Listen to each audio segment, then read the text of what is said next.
Determinan en la forma en que tú acabaste las cosas, en la cual cerraste las cosas.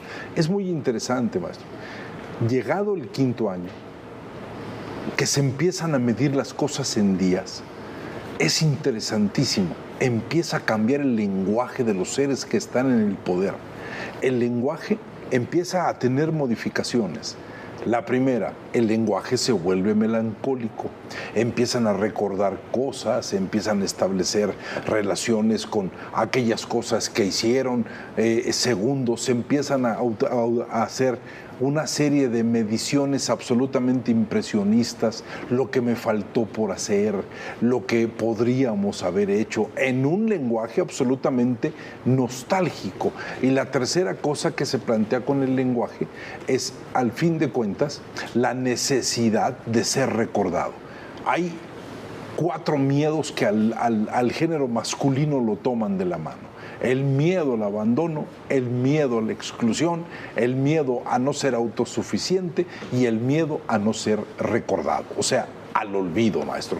Ahora tendremos un elemento nuevo cuando entre una presidenta, porque estaremos hablando de puros problemas masculinos en este 6.º año, maestro. No, bueno, decía Borges, una de mis frases preferidas: yo no hablo de venganzas ni perdones, el olvido es la única venganza y el único perdón. Exacto. Para un presidente, lo peor, para un expresidente, estamos hablando, para un presidente que sale, el olvido es lo peor que puede suceder.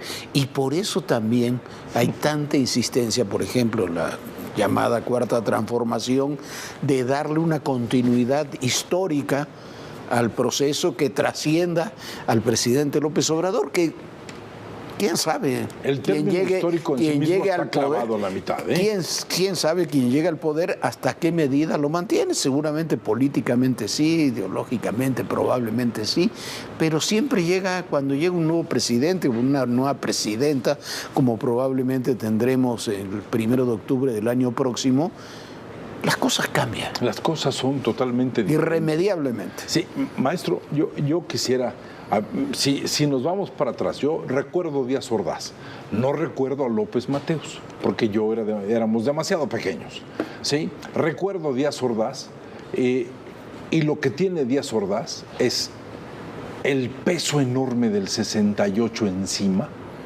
un peso que no se puede quitar porque él le toca en octubre, casi tocando el 69, después le toca el Mundial de Fútbol, le toca la Olimpiada, pero lo único que él está sintiendo es que hay una sociedad que lo rechaza, hay una sociedad que lo adjetiva, hay una sociedad que lo califica. En ese momento, ese hombre de carácter hosco se vuelve un hombre absolutamente solitario.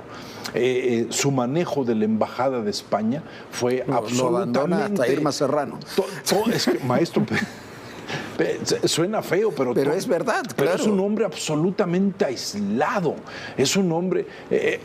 hay una anécdota en alguno de los libros, creo que es de Fabricio Díaz, donde habla de cómo está Díaz Ordaz en el Hotel Palace y la gente está mirándolo a él en la ventana y él decide saludar amablemente y abre la ventana y lo que está escuchando no le gustó. Gritos de asesino, gritos de esto, se cierra la cortina. Esa anécdota es una anécdota muy narrada, es la anécdota del hombre absolutamente solitario. A Echeverría le pasó algo muy parecido, pero ¿sabe qué creo que le sucedió? El derrumbe de todas sus grandes ideas, de él ser el apóstol de esa cosa llamada Tercer Mundo, ¿se acuerda? Quería ser secretario general de la ONU. Solamente era la aspiración. Hace enfrente de su casa la Universidad del Tercer Mundo, ¿sí? Pensando que ahí iban a llegar una gran cantidad de gente muy estudiosa. Ese era su gran proyecto, el proyecto de salir de la singularidad mexicana a la gran generalidad universal, y creo que él estaba convencido que tenía los méritos necesarios y suficientes para llegar ahí. Y José López Portillo es recibido, hay que recordar que los últimos días de Echeverría se mueven entre rumores de golpe de Estado en una situación muy difícil. ¿Se acuerda que decían que iban a tomar el Zócalo y no sé cuántas cosas más? Y López Portillo llega como candidato único, no hay otro candidato para esas elecciones, la oposición no coloca candidato, el PAN no logra ponerse de acuerdo y López de ahí Portillo, la gran portada del siempre de López Portillo siendo boxeo de sombra. Yo creo que ningún presidente terminó en un fracaso como el de José López Portillo, ¿no?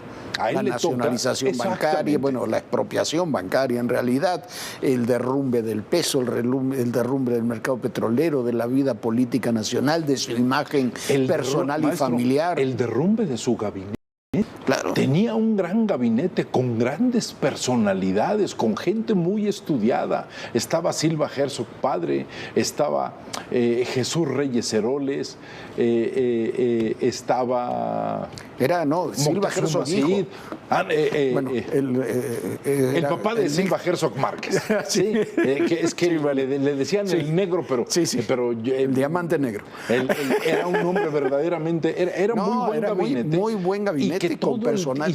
Él hablaba de Reyes Heroles como el Ortega y Gasset de América Latina, maestro. Le tenía una enorme admiración, pero para atrás le dio cuello al Ortega y Gasset de América Latina y el gabinete se le desmoronó. ¿Sí? ¿Por qué? Porque él todo el tiempo vivía en la monomanía y en la megalomanía. Sí, y un hombre, la verdad, en sentido intelectual, tan talentoso como López Portillo, termina representado de alguna forma en el negro Durazo, ¿no? Representado y en una serie de medidas terribles en el ámbito económico. Ahora, Miguel de la Madrid, hay que reconocer, Miguel de la Madrid quizás es una transición muy complicada por el surgimiento de la corriente democrática, la candidatura de Cárdenas, la elección de 88, pero el tránsito... También eso habla bien de él, maestro. Pero el tránsito entre él y Carlos Salinas es un tránsito entre ellos bastante tranquilo, no tiene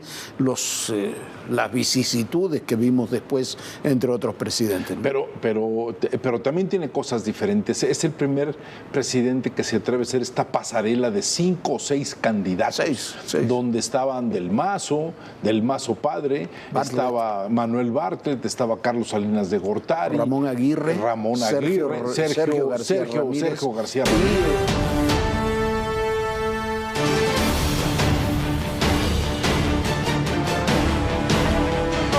Acaba de pronunciarse un sismo de magnitud 6.3, es preliminar por parte del Sismológico Nacional. Se activó la alerta sísmica en distintos puntos de la Ciudad de México. Nosotros por el momento nos encontramos en la alcaldía Cuauhtémoc, en la Roma Sur, donde la gente ha estado desalojando tanto restaurantes como bares, porque es un lugar con mucha afluencia de gente en estos momentos, sobre todo en fin de semana. Es información preliminar, 6.3 en el noreste de Matías Romero, en Oaxaca, según la información que tenemos por parte del Sismológico Nacional. Se han activado ya también algunos protocolos de seguridad por parte de Ciudad de México. Empiezan a volar también los cóndores y vemos también algunas ambulancias y patrullas haciendo los recorridos por tierra para tener mayor información de si hay si hay personas lesionadas. Por el momento no se ha otorgado información oficial de si hay personas lesionadas o cuáles son las afectaciones que ha sufrido la ciudad. Repito la información, hace unos momentos tembló en la Ciudad de México, se percibió un sismo de magnitud 6.3 con origen en Matías Romero, en Oaxaca. Es información que continúa en desarrollo, por supuesto, aquí en ADN 40 les vamos a estar informando de todos los detalles acerca de este sismo que se acaba de percibir en este viernes cerca